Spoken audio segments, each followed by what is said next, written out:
Priso ang 58 anyos kilalaki human iyang gipatay ang mismong kapuyo tungod lang sa selos. Ani ang report ni John D. Esteban.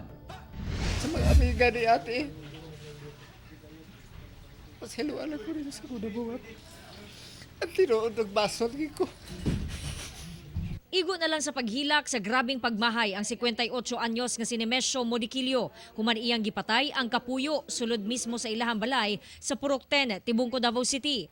Miadto daw og tagom ang biktima nga nailhang si Annalina Balangaw niadtong Sabado. Ang ilang sabot mubalik kini og Domingo apan Lunes na kini nakauli. Lunes sa hapon dihang naglalis ang biktima ug ang sospek apan misangpot kini sa pagpanigbas ug pagpanunggab dinhi mismo sa ilahang kusina.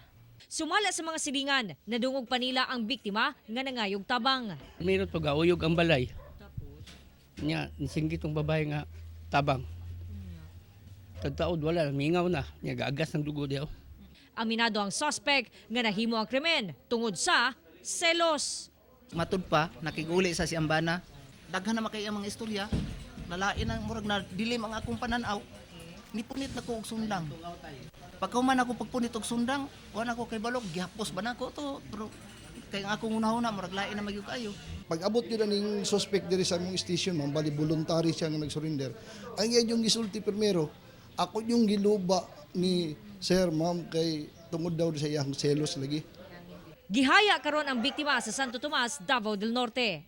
Kauban si Mel Colmenares sa kamera. Ako si John D. Esteban para sa One Mindanao.